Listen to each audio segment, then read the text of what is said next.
വർഷങ്ങളായിട്ട് നോക്കിയിരിക്കേണ്ട സാധനമായിരുന്നു. നിങ്ങൾ ഇപ്പൊ കണ്ടോണ്ടിരിക്കുന്ന ചാനൽ ഉണ്ടാക്കിയിട്ട് ആക്ച്വലി 1 വർഷവും 1 മാസം ആവണമെന്നുള്ളൂ. ഈ വീഡിയോ ഇറങ്ങുന്ന ടൈം ആകുമ്പോഴത്തേക്ക് കറക്റ്റ് 1 മാസമായിട്ട് ഉണ്ടാവണം. 2025 മെയ് 10-ാം തീയതി എങ്ങാണ്ടാണെന്നാണ് എൻ്റെ ഓർമ്മ. ഈ ചാനൽ, അതായത് സെയ്ജ് വ്ലോഗ് എന്ന് പറഞ്ഞ യൂട്യൂബ് ചാനൽ ഉണ്ടാക്കിയത് 2025 മെയ് 10-ാം തീയതി എങ്ങാണ്ടാണെന്നാണ് എൻ്റെ ഓർമ്മ. പക്ഷേ എനിക്കൊരു യൂട്യൂബ് ചാനൽ വേണം, എനിക്ക് കണ്ടന്റ് ഉണ്ടാക്കണം എന്നൊക്കെ പറഞ്ഞ് ആഗ്രഹിച്ച് തുടങ്ങിയ ആദ്യത്തെ ചാനൽ തുടങ്ങിയത് 2020 കൊറോണ സമയത്ത്. പബ്ജി കത്തി നിൽക്കണ കാലമാണ്. നമ്മളെ കാസ്ട്രോ ഈഗിളൊക്കെ ഇങ്ങനെ സീനായിട്ട് നിൽക്കുന്ന സമയമാണ്. അപ്പം എന്താണ്, ആ ടൈമിലാണ് ഞാൻ ആക്ച്വലി ആദ്യത്തെ ചാനൽ തുടങ്ങുന്നത്. അതാണ് സെയ്ജ് ദി ഏലിയൻ എന്ന് പറഞ്ഞിട്ടുള്ള. ഇതിന് മുന്നേ ഉണ്ടായിരുന്നു നമ്മുടെ എന്താ പറയുക, കുറച്ച് ഫണ്ണായിട്ടുള്ള കണ്ടന്റ് ഒക്കെ ഇറക്കണം ആ ചാനൽ. ആ ടൈമിൽ നല്ല കണ്ടന്റ് ബേസ്ഡ് ചെയ്തിട്ടുള്ള വീഡിയോസ് വന്നു. ഗെയിം പ്ലേ മാത്രമല്ല, നല്ല ഫണ്ണ്, നമ്മളെല്ലാവരും കൂടെ ഇരുന്ന് കളിക്കുമ്പോഴുള്ള ആ ഒരു അങ്ങോട്ടും ഇങ്ങോട്ടും ഊക്കണ പരിപാടിയൊക്കെ ഇല്ലേ, ആ സാധനമൊക്കെ കറക്റ്റായി സെറ്റ് ചെയ്യാൻ പറ്റുന്നുള്ള ഒരു ആഗ്രഹത്തോടു കൂടിയാണ് ഞാൻ ചാനൽ തുടങ്ങണത് തന്നെ. പക്ഷേ അന്നൊരു പ്രശ്നം ഉണ്ടായിരുന്നത് എന്താണെന്ന് വെച്ച് കഴിഞ്ഞാൽ, എനിക്ക് എന്താ പറയുക, ഇങ്ങനെ വീഡിയോയിൽ സംസാരിക്കാനല്ലെന്നുണ്ടെങ്കിൽ ഫേസ് കാണിക്കാനുള്ള ഒരു കോൺഫിഡൻസ് ഉണ്ടായിരുന്നില്ല. എന്ന് വെച്ച് കഴിഞ്ഞാൽ ഒരു കോൺഫിഡൻസ് ഉണ്ടായിരുന്നില്ല. ആ ടൈമിൽ ഞാൻ വീഡിയോസ് ചെയ്തുകൊണ്ടിരുന്ന എങ്ങനെയാണെന്ന് വെച്ച് കഴിഞ്ഞാൽ, നമ്മുടെ normal game play screen record ചെയ്ത് കഴിഞ്ഞിട്ട് അതിനകത്ത് ടെക്സ്റ്റ് ആഡ് ചെയ്തിട്ടാണ് ചെയ്തുകൊണ്ടിരുന്നത്. നമ്മുടെ പബ്ജിയുടെ ഗെയിം പ്ലേ കാണുന്ന ആൾക്കാരാണെന്നുണ്ടെങ്കിൽ ലെവിനോ എന്ന് പറഞ്ഞൊരു ഗെയിമർ ഉണ്ട്, പുള്ളിയുടെ ആ ഒരു സ്റ്റൈലൊക്കെ വെച്ചിട്ടാണ് ഞാൻ ചെയ്തുകൊണ്ടിരുന്നത് മലയാളത്തിൽ. പക്ഷേ ഞാൻ നിങ്ങൾക്കിപ്പോൾ ഒരു വീഡിയോ കാണിച്ചു തരാം. അതായിരുന്നു എൻ്റെ ഫോൺ. ആ ഫോൺ ഒരുപാട് ദുരിതം അനുഭവിച്ചൊരു ഫോണായിരുന്നത്. ആ ഫോൺ ഒരുപാട് സഹിച്ചിട്ടുണ്ട്, ഒരുപാട് ക്ഷമിച്ചിട്ടുണ്ട്, ചൂടായി പണ്ടാറടങ്ങിയിട്ട് ആ ഫോൺ പിടിച്ചു നിന്നിട്ടൊക്കെ ഉണ്ട്. ഞങ്ങളുടെ സ്ക്വാഡിനകത്ത് ആൾക്കാർ വരണ്ടാന്ന് ഡിറ്റക്ട് ചെയ്യണ മെഷീനായിരുന്നു ഞാൻ. എൻ്റെ ഫോൺ ലാഗ് ആവുമായിരുന്നു അപ്പുറത്തെ പറമ്പിൽ ആൾ വന്നാൽ. ആ ഫോൺ ഞാൻ ആ ചാനൽ തുടങ്ങി കുറച്ച് നാൾ കഴിഞ്ഞ് ആ ഒരു ടൈം ആയപ്പോൾ തന്നെ അത് വിരമിച്ച്.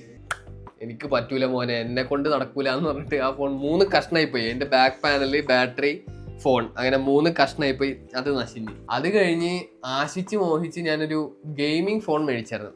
ബ്ലാക്ക് ഷാർക്ക് 2 പറഞ്ഞിട്ടൊരു ഗെയിമിംഗ് ഫോൺ മേടിച്ചായിരുന്നു. അതൊരു വല്ലാത്ത കഥയിലാണ് തീർന്നത്. അതെനിക്ക് ആക്ച്വലി വീഡിയോയിൽ പറയാൻ പറ്റില്ല. ആ ഫോണിന് എന്താ പറ്റിയെന്ന് എനിക്ക് വീഡിയോയിൽ പറയാൻ പറ്റില്ല.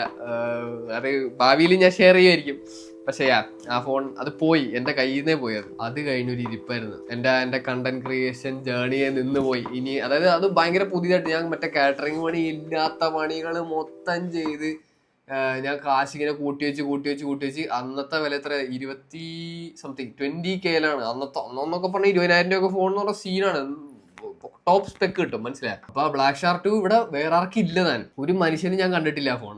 ഞാൻ മേടിച്ചു കഴിഞ്ഞിട്ടാണെന്നുണ്ടെങ്കിൽ ഫ്ലിപ്കാർട്ടിൽ അതിന്റെ സെയിലും തീർന്നു. ലൈക്ക് അത് ഉണ്ടാക്കൽ നിർത്തിയല്ല, ഇന്ത്യയിലേക്ക് നിർത്തിയെന്ന് എനിക്ക് തോന്നുന്നത്. അത് കഴിഞ്ഞ് ഞാൻ ഫ്ലിപ്കാർട്ടിൽ ആ സാധനം കണ്ടിട്ട് പോലും ഇല്ല. എന്നിട്ട് ഞാൻ വിചാരിച്ചു ഓക്കെ, തീർന്ന് നശിഞ്ഞ്, എന്താണ് ഇനി എനിക്ക് യൂട്യൂബിൽ വീഡിയോ ഇടാനുള്ള സംഭവമൊന്നും ഇല്ല, വിധി ഇല്ലായിരിക്കും എന്നുള്ളൊരു മൈൻഡിനകത്ത് ഞാൻ തീർന്നു എന്ന് വിചാരിച്ചു. അത് കഴിഞ്ഞ് പിന്നെ വർഷങ്ങൾ കഴിഞ്ഞിട്ട് പിന്നെ ഞാൻ ഇങ്ങനെ ഉള്ളിൽ കിടക്കണം, എനിക്ക് വീഡിയോ ഇടണം, എനിക്ക് എന്തെങ്കിലും മീൻസ് വീഡിയോസ് ചെയ്യണം, അല്ലെങ്കിൽ അങ്ങനെ ചെയ്യണം ഇങ്ങനെ ചെയ്യണം എന്നൊക്കെയുള്ള ഇങ്ങനെ തലയിൽ ഇങ്ങനെ കിടന്ന് ഇങ്ങനെ വെന്ത് നിൽക്കണം. എന്നിട്ട് ഞാൻ എന്ത് ചെയ്ത്, ഒരു ഐഫോൺ X ഉണ്ടായിരുന്നു സെക്കൻഡ് ഹാൻഡ്. അത് കുറച്ച് കുറഞ്ഞ ബാറ്ററി ഹെൽത്തൊക്കെ കുറവുള്ള ഒരു ചെറിയൊരു ഫോൺ ഞാൻ സെക്കൻഡ് ഹാൻഡ് വിലക്ക് എൻ്റെ അമ്മയുടെ നിന്ന് കുറച്ച് പൈസയൊക്കെ മേടിച്ചിട്ട് ഞാൻ പയ്യെ തിരിച്ചു തരാന്നൊക്കെ പറഞ്ഞിട്ട് ആ ഫോൺ മേടിച്ച്. ഞാൻ കോളേജിൽ പഠിക്കാൻ നേരത്ത് ഈ ഫോൺ ഞാൻ മേടിച്ചിട്ടാണ് എന്താണ് സെയ്ജ് ദി ഏലിയൻ ചാനലിനകത്ത് ഞാൻ സാധനങ്ങൾ വീഡിയോസ് ഇട്ട് തുടങ്ങുമ്പോൾ എന്താ, നമ്മുടെ വീട്ടിലെന്നൊക്കെ പറഞ്ഞു കഴിഞ്ഞാൽ ഈ ഫോണിൽ റെക്കോർഡ് ചെയ്ത് മൈക്കൊന്നും ഇല്ലല്ലോ. അന്ന് മറ്റേ ലാവലിയർ മൈക്ക് മേടിക്കാനുള്ള പൈസ പോലും ഇല്ല. മാസം അമ്മയ്ക്ക് അങ്ങനെ ഈ പൈസ കൊടുക്കുമെന്ന് ആലോചിച്ച് തന്നെ ടെൻഷനാണ്. നമ്മളിങ്ങനെ കാറ്ററിങ്, പിന്നെന്താ സ്വിഗ്ഗി സൊമാറ്റോ, ഇതൊക്കെയാണ് നമ്മുടെ ഫുഡ്, അന്നം തന്നെ. ബാക്കിയുള്ളവർക്ക് ഭക്ഷണം കൊടുക്കുമ്പോഴത്തേക്ക് നമുക്ക് അന്നം കിട്ടുന്ന പരിപാടിയായിരുന്നു ശരിക്കും. ലിറ്ററലി രാത്രി ആകുമ്പോഴത്തേക്ക് ഇറങ്ങും, മറ്റേ കോളേജ് കഴിയുമ്പോഴത്തേക്ക് നേരെ ഈ പരിപാടിക്ക് ഇറങ്ങും. എന്നിട്ട് അമ്മക്ക് കുറച്ച് പൈസയൊക്കെ ആയിട്ട് ഇങ്ങനെ തിരിച്ചു കൊടുത്ത് അങ്ങനെയൊക്കെയാണ് ആ ഫോൺ മേടിക്കുന്നത്. ആ ഫോണിനകത്ത് റെക്കോർഡ് ചെയ്യുമ്പോൾ ആക്ച്വലി നല്ല ക്യാമറ ക്വാളിറ്റി, നല്ല സാധനങ്ങൾ. എന്നിട്ട് എൻ്റെ വീഡിയോ ഉണ്ടെങ്കിൽ ഞാൻ കാണിച്ചു തരാട്ടാ. ഞാനൊരു തെർമോകോൾ വെച്ചിട്ടാണ് എൻ്റെ ആദ്യത്തെ ലൈറ്റ്, സോഫ്റ്റ് ബോക്സ് പോലെ ഒരു ലൈറ്റ് ഉണ്ടാക്കിയെടുത്ത് എൻ്റെ ഒരു ഫ്രണ്ടിൻ്റെ അനിയത്തിനെ കൊണ്ട് ഞാൻ 2 ഡയറി മിൽക്ക് കൊടുത്ത് ഉണ്ടാക്കിപ്പിച്ചു. അത് കഴിഞ്ഞ് ആ ലൈറ്റൊക്കെ ഉണ്ടാക്കി നമ്മൾ വീഡിയോ ഉണ്ടാക്കാൻ പറയും. അപ്പൊ മറ്റേ വീടിൻ്റെ ഉള്ളിൽ മൈക്കില്ലാത്തതുകൊണ്ട് മര്യാദ കിട്ടണമെന്നുണ്ടെങ്കിൽ ഫാനൊക്കെ ഓഫ് ഇട്ടിട്ട് എടുക്കണം. അപ്പൊ 100 പ്രാവശ്യം പേർക്കും 10,000 പ്രാവശ്യം നമ്മൾ റീടേക്ക് എടുക്കും. എന്നാലും ചെയ്യണം എന്നുള്ള ആഗ്രഹം ഉണ്ടായിരുന്നു, മനസ്സിലായ. അന്ന് അങ്ങനെ ചെയ്ത് മറ്റേ ഫോണും കത്തിപ്പോയി.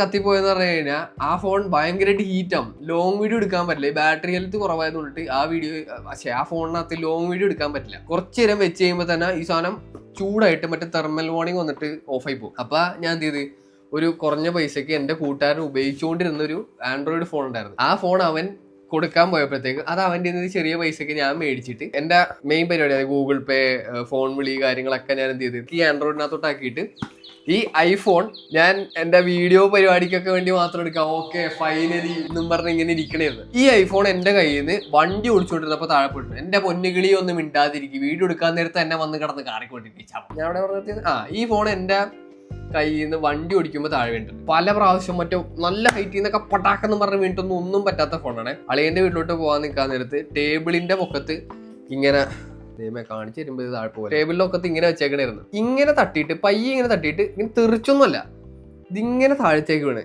അതും കൂടിപ്പോയ ഇത് ഇത്രയും ഡിസ്റ്റൻസ് ഉണ്ടാവും. ഒരു ചെറിയ കുഞ്ഞ് ടേബിളിന്റെ മേളിൽ നിന്ന് താഴത്തേക്ക്. ഞാനെന്ത് ചെയ്ത് ആ വീഴ്ച കണ്ടപ്പോഴത്തേക്ക് ഒന്നും പറ്റിയില്ലെന്നുള്ള ഫുൾ കോൺഫിഡൻസിനകത്ത് ഞാൻ ഈ ഫോൺ എടുത്ത് നേരെ ടേബിളിലോട്ട് തിരിച്ചു വെച്ചിട്ട് ഞാൻ എന്റെ പണിയൊക്കെ റെഡി ആക്കി കഴിഞ്ഞ് ഫോൺ ഇങ്ങനെ ടേബിളിൽ നിന്ന് എടുത്ത് തിരിച്ചു നോക്കി. ഒരു പച്ച വെളിച്ചം എന്റെ മുഖത്തേക്ക് അടിച്ചു. എൻ്റെ ഒരു കൂട്ടുകാരനുണ്ട് റൈസ് എന്ന് പറയുള്ള, ഞാൻ അപ്പുറത്തെ റൂമിലുണ്ടായിരുന്നു. ഞാൻ അവനോട് ഈ ഫോൺ കാണിച്ചു കൊടുത്തിട്ട് റൈസ് ചിരിക്കണോ കരയണോ എന്ന് അറിയാൻ പാടില്ലെന്ന് പറഞ്ഞൊരു നിപ്പായിരുന്നു. എല്ലാം ശരിയായെന്നും പറഞ്ഞ് ഞാനിങ്ങനെ നിൽക്കാൻ നേരത്ത് ഡിപ്പ് കഴിഞ്ഞ് ആ ഫോണിന്റെ ഡിസ്പ്ലേ കത്തിപ്പോയി. എന്ന് വെച്ച് കഴിഞ്ഞാൽ ബ്രൈറ്റ്നസ് ഇങ്ങനെ കുറച്ചിട്ട് കഴിഞ്ഞാൽ ഇങ്ങനെ പച്ച വെളിച്ചം ഇങ്ങനെ ഫ്ലാഷ് ആയിക്കൊണ്ടിരിക്കും, ഇല്ലെന്നുണ്ടെങ്കിലും പച്ച വര ഇങ്ങനെ ഉണ്ടാവും. ഈ ഫോൺ നമ്മൾ യൂസ് ചെയ്യാൻ നേരത്ത് കണ്ണ് ഭയങ്കര സീനായിരുന്നു. പക്ഷെ ഞാൻ അപ്പോഴും ചിന്തിച്ചെന്താ, ക്യാമറയിലെ നമുക്ക് വേണ്ടത് വെച്ച് കഴിഞ്ഞാൽ റെക്കോർഡ് ചെയ്യുമ്പോഴത്തേക്കും ഇങ്ങനെയുള്ള സാധനം ഇരിക്കണം, സ്ക്രീൻ നമ്മൾ കാണില്ല, എന്തെങ്കിലും കാണിച്ച് വീഡിയോ എടുക്കും എന്നുള്ള സാധനമായിരുന്നു. എന്നിട്ട് ആ ഫോൺ ഞാൻ കുറെ നാളോട് ഓടിച്ചു എന്ന് പറഞ്ഞാൽ കുറെ നാളോട് ഓടിച്ചു. എന്നിട്ടാണ് നമ്മൾ പിന്നെയും ഓരോ വർക്കിനൊക്കെ പോയി സ്വിഗ്ഗി, സൊമാറ്റോ, പിന്നെന്താ പറയാ, ഞാൻ കോളേജ് കഴിഞ്ഞപ്പോഴത്തേക്കും എനിക്കൊരു ചെറിയൊരു IT ജോലി കിട്ടിയായിരുന്നു. ആ ജോലിയുടെ സാലറി ഒക്കെ നമ്മൾ കൂട്ടി വെച്ചിട്ട് ഒരു IQ13 എടുക്കണം. അതിന്റെ വീഡിയോ ഞാൻ ആക്ച്വലി ചാനലിലൊക്കെ ഇട്ടിട്ടുണ്ട്. ആ IQ13 എടുത്തു കഴിഞ്ഞിട്ടാണ് നമ്മൾ കുറച്ച് കൺസിസ്റ്റന്റ് ആയിട്ട് വീഡിയോ ഇടാനായിട്ട് തുടങ്ങിയത്. വെയിറ്റ് ഇപ്പൊ നിങ്ങൾ വിചാരിക്കല്ല ശരിയാണ് ഒന്ന് IQ13 എടുത്ത് ഞാൻ ഭയങ്കര സന്തോഷത്തിലായിരുന്നു. കാര്യം എന്താ, IQ13 എന്ന് പറഞ്ഞാൽ top of the spec Android phone ആയിരുന്നു ആ ടൈമിൽ. എന്ന് വെച്ച് കഴിഞ്ഞാൽ Snapdragon 8 Elite, ultrasonic finger print scanner, 12 GB Ram, 512, അതായത് ഐക്യൂടെ ടോപ്പ് വേരിയന്റ് ആണ് ഞാൻ മേടിച്ചത്. എനിക്ക് ഭയങ്കര ആഗ്രഹമായിരുന്നു അത് തന്നെ മേടിക്കണം. ലൈക്ക് കുറെ നാള് മറ്റേ ദുരിതം പിടിച്ച ഫോണൊക്കെ ഉപയോഗിച്ച് എനിക്ക് മരിച്ച് ഹീറ്റിംഗ് എല്ലാം കൂടെ ആയിട്ട് എനിക്ക് അത്രക്കും മടുത്തിരിക്കണായിരുന്നു. അപ്പൊ ഞാൻ ഓക്കെ ഇനി മേടിക്കുമ്പോൾ നല്ലൊരു ഫോൺ നോക്കി മേടിക്കണം എന്ന് വിചാരിച്ചിട്ട് ടോപ്പ് സ്പെക് ഐക്യൂണ് ഞാൻ നോക്കി മേടിച്ചു. ഐക്യൂ മേടിച്ച് 4ാമത്തെ ദിവസം, ലിറ്ററലി 4ാമത്തെ ദിവസം പുത്തൻ ഫോണാട്ടോ. ആ ഫോൺ എന്ന് പറഞ്ഞു കഴിഞ്ഞാൽ ആ ടൈമിൽ ഇറങ്ങിയിട്ടുള്ളൂ. അതുകൊണ്ടിട്ട് അതിന്റെ ഫോൺ കവർ ഇട്ടായില്ല, സ്ക്രീൻ ഗാർഡ് ഇട്ടായില്ല, ഒന്നുമില്ല. മറ്റേ സ്റ്റോക്ക് ക്ലിയർ സ്ക്രീൻ ഗാർഡ് ഈ പെട്ടി തന്നെ വന്നതിട്ടുകൊണ്ടാണ് ഞാൻ നടക്കുന്നത്. 4ാമത്തെ ദിവസം ഞാൻ ഒരു കാറിന്റെ ഉള്ളിലോട്ട് കയറാൻ നേരത്ത് എന്റെ പോക്കറ്റിൽ നിന്ന് ഈ ഫോൺ താഴെ പോയി. എടപ്പള്ളി ജംഗ്ഷനില്, നിങ്ങൾ ആലോചിക്കണം, ലുലു മോൾ ഇരിക്കണ ജംഗ്ഷനിൽ ഈ ഫോൺ താഴെ വീണ്, കാറിലോട്ട് അതിനകത്ത് ഫോൺ താഴെ വീണ്. എന്നിട്ട് ഞാൻ കുറച്ച് പോയി കഴിഞ്ഞപ്പോൾ കാറിലുള്ളൊരു ചേട്ടനാണ് ആ പുതിയ ഫോൺ മേടിച്ചില്ല അവിടെ നോക്കട്ടെ എന്ന് പറഞ്ഞ് ഇങ്ങനെ ചോദിച്ചപ്പോഴാണ് എന്നെ പോക്കറ്റിൽ തപ്പി. ഞാൻ ഇപ്പുറം തപ്പി, കാണാനില്ല. മറ്റേ ആൻഡ്രോയിഡ് മാത്രമാണ് കയ്യിലുള്ളത്. മറ്റേ ആദ്യം മേടിച്ചെന്ന് പറഞ്ഞു ആ സാധനം മാത്രമാണ് കയ്യിലുള്ളത്. അപ്പൊ ഞാൻ വിട്ട് വീട്ടിലോട്ട് അമ്മേനെ വിളിച്ച് ചോദിച്ചു, എന്താണ് അമ്മ ഈ ഫോൺ വീട്ടിലുണ്ടോ? അമ്മ പറഞ്ഞില്ല. അപ്പൊ ലൈക്ക് ഓക്കെ, ഞാൻ കാറിലോട്ട് കയറുമ്പോ എന്തൊരു ശബ്ദം കേട്ടായിരുന്നു, എന്തോ താഴെ വീണേന്റെ ചേട്ടാ വണ്ടി തിരികെ. എന്നിട്ടെന്താ ഞാൻ വണ്ടി തിരിച്ച് എടപ്പള്ളി ജംഗ്ഷനിലോട്ട് പിന്നെയും പോയി കഴിഞ്ഞ് ഞാൻ തപ്പണേ. എന്റെ മറ്റേ ആൻഡ്രോയിഡ് ഫോണിനകത്ത് ഹോട്ട്സ്പോട്ട് ഓൺ ആക്കാൻ നേരത്ത് ഇത് കണക്ട് ആവണ്ടേ. അപ്പൊ ഇതിവിടെ ഇവിടെ തന്നെ ഉണ്ട്, ഞാൻ നിൽക്കുന്ന സ്ഥലത്ത് ഇവിടെ തന്നെ ഉണ്ട്. മെട്രോ സ്റ്റേഷന്റെ, അതായത് എടപ്പള്ളി സെന്റർ, അത്ര ആൾക്കാർ വരുന്ന സ്ഥലത്താണ്. ലുലു മോളുടെ അണ്ണാക്കിലാണ് ഈ ഫോൺ മിസ് ആയിക്കണം. എന്റെ എന്തോ ഭാഗ്യത്തിന് ഈ സാധനം കണക്ട് ആവണ്ട. അപ്പൊ തന്നെ പാതി ആശ്വാസം, ഓക്കെ ഇവിടെ ഉണ്ട്, കണ്ടുപിടിച്ചാൽ മതി. ഞാൻ നോക്കിയപ്പോഴത്തേക്ക് ഒരു ഓട്ടോ സ്റ്റാൻഡ് ഉണ്ട് നമ്മുടെ എടപ്പള്ളി തന്നെ. ആ ഓട്ടോ സ്റ്റാൻഡിന്റെ മുമ്പിൽ ഒരു ആൾക്കൂട്ടം. ഞാൻ ചെന്ന് നോക്കിയപ്പോഴത്തേക്കും മറ്റേ ഓട്ടോ സ്റ്റാൻഡിൽ ഫോൺ ഇരിക്കുന്നുണ്ട്. ഞാൻ അപ്പൊ തന്നെ നെഞ്ചത്ത് കൈവച്ചു, ഓക്കെ സമാധാനമായി, ഫോൺ കിട്ടി, ഫോൺ അവിടെ ഉണ്ട് എന്നുള്ളൊരിതായി. അത് കഴിഞ്ഞ് ഞാൻ പറഞ്ഞു ചേട്ടാ എന്റെ ഫോണാണ് തന്നേക്കുന്നത്. അപ്പൊ പുള്ളി എന്റെ കയ്യിലോട്ട് ഈ ഫോൺ ഇങ്ങനെ തരാൻ പോയിട്ട് ഇങ്ങനെ മാറിയിട്ട് പറഞ്ഞ് എന്താ പ്രൂഫ് എന്ന് ചോദിച്ചു. അപ്പൊ ഞാൻ പെട്ടെന്ന് എന്താ, നമ്മള് പാനിക്കിലാണല്ലോ, എന്റെ മറ്റേ ഫോണിനകത്ത് ബില്ല് തപ്പാന്ന് പറയും. അപ്പൊ പുള്ളി വെച്ച് ലോക്ക് ഉണ്ടെന്നുണ്ടെങ്കിൽ അത് മാറ്റിയാ പോരെന്ന് ചോദിച്ചു. അപ്പൊ ഞാൻ അതെ കോപ്പ് അതേലാന്ന് പറഞ്ഞിട്ട് ഞാൻ ഇങ്ങനെ ഫിംഗർ പ്രിന്റ് വെച്ചത് അത് ഓണായി. അപ്പൊ പുള്ളി എന്റെ കയ്യിലോട്ട് ഫോൺ തന്നപ്പോ ഓക്കെ. അത് കഴിഞ്ഞ് ഞാൻ ഫോണിലോട്ട് നോക്കിയപ്പോഴത്തേക്ക് ഇതിന്റെ ഒരു സ്റ്റോക്ക് സ്ക്രീൻ കാർഡ് ഉണ്ട്, മറ്റേ പ്ലാസ്റ്റിക്കിന്റെ, അതിന്റെ ഉള്ളിൽ കൂടി ഇങ്ങനെ ചെതറിയിരിക്കുന്ന സ്ക്രീൻ. ഞാനിങ്ങനെ 4ാമത്തെ ദിവസം, അതായത് IQ13 എൻ്റെ ഒരു ഇത് ശരിയാണെന്നുണ്ടെങ്കിൽ വാട്ടർ പ്രൂഫാണ്, IP68 റേറ്റിംഗ് എന്നുള്ള വാട്ടർ പ്രൂഫ് ഫോണാണ്. ആ ഫോൺ പൊട്ടി സ്ക്രീനൊക്കെ ചെതറിയിരിക്കണം. ഞാൻ പക്ഷെ അപ്പൊ ആക്ച്വലി എനിക്ക് അത്ര വിഷമവും ഇല്ല.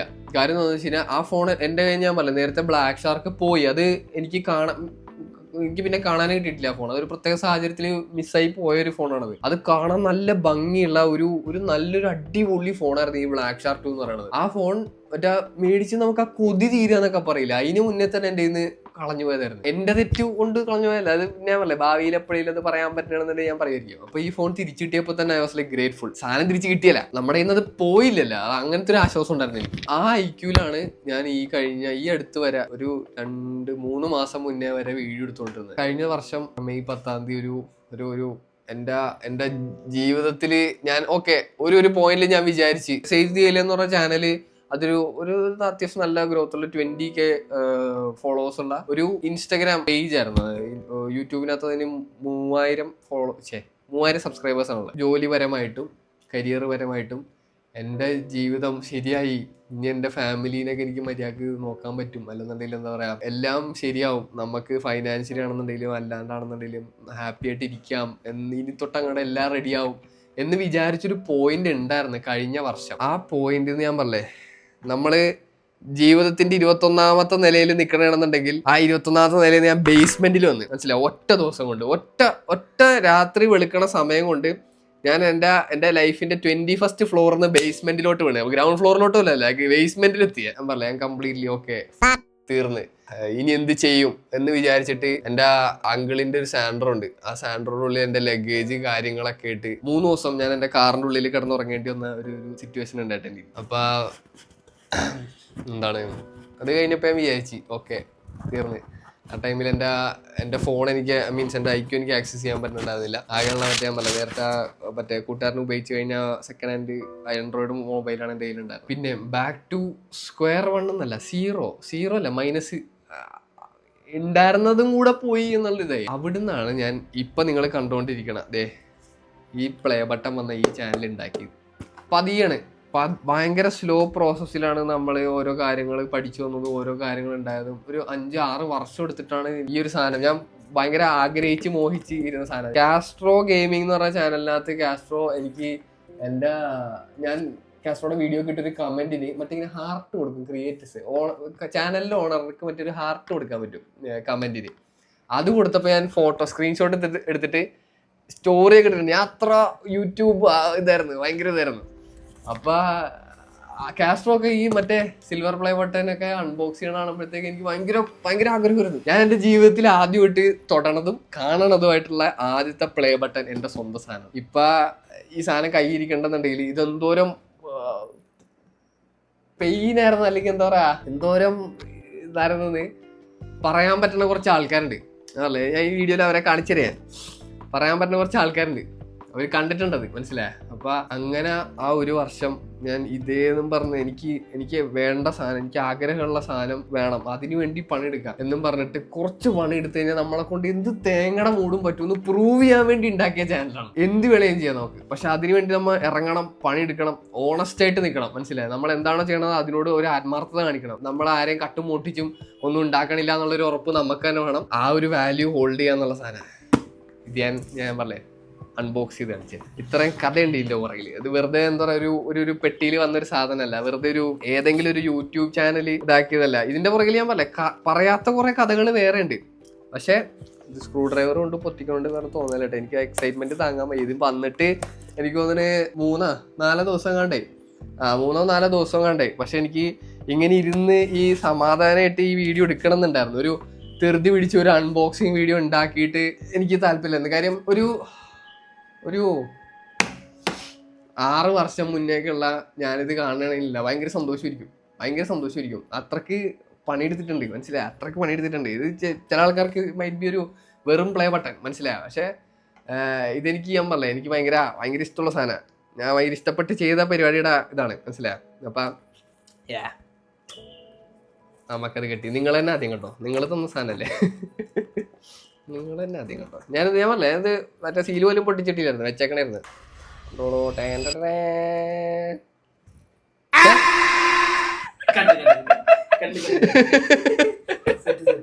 വേണ്ട മനസ്സിലായില്ലേ. പിന്നെ നിങ്ങൾ തന്നെ ആദ്യം കണ്ടോ. ഇപ്പണ്ട് ഞാൻ ക്യാമറയുടെ റിഫ്ലക്സിൽ കാണാം. ഇതൊന്നല്ല, ഒന്നുകൂടെ ഇതെനിക്ക് ശരിക്കും കാണാം.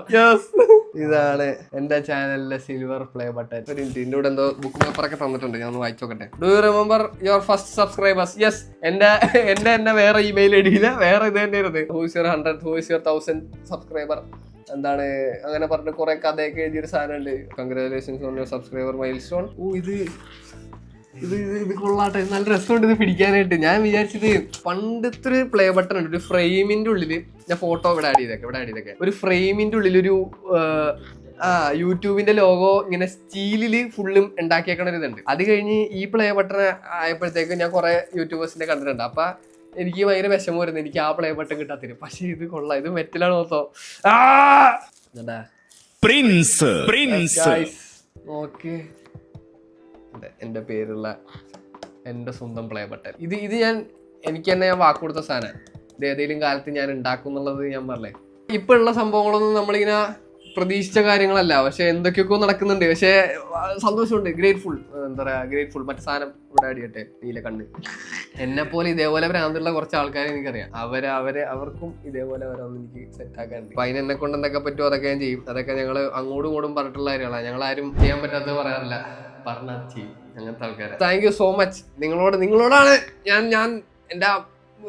ഞാൻ പറഞ്ഞു എന്റെ ഉള്ളിന്റെ ഉള്ളിൽ നിന്ന് ഞാൻ നന്ദി പറയണത് നിങ്ങളോടാണ്. കാര്യം 1,00,000 ആൾക്കാര് എന്നെ വിശ്വസിച്ച് എന്റെ കണ്ടന്റ് ഇഷ്ടപ്പെട്ട് എന്നെ സബ്സ്ക്രൈബ് ചെയ്തിട്ടുണ്ടെന്നുണ്ടെങ്കിൽ അതിനുള്ള എല്ലാ ക്രെഡിറ്റും ഞാൻ നിങ്ങൾക്ക് തന്നെ, നിങ്ങളോടാണ് ഞാൻ പറയണത്. ഇനി ഇതേപോലെ പ്രാന്ത് കാണിക്കാനായിട്ട് നിങ്ങൾ എന്റെ കൂടെ നിൽക്കും ഞാൻ പ്രതീക്ഷിക്കണം. എന്റെ കഴിവിന്റെ ബെസ്റ്റ് ആയിട്ടുള്ള ഏറ്റവും നല്ല കണ്ടന്റ് തന്നെ പ്രൊഡ്യൂസ് ചെയ്യാൻ ഞാൻ ശ്രമിക്കും. കൂടെ നിൽക്കുക. നിങ്ങൾ പുതിയതായിട്ടാണെന്നുണ്ടെങ്കിൽ സബ്സ്ക്രൈബ് ചെയ്യുക. Long way to go.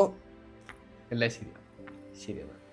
കുറെ പണിയെടുത്ത് തീർന്നിട്ടില്ല, ഇനിയുണ്ട് ഒരുപാട് ചെയ്യാൻ. ഇനിയും ഒരുപാട് വട്ട് കാണിക്കാനുണ്ട്.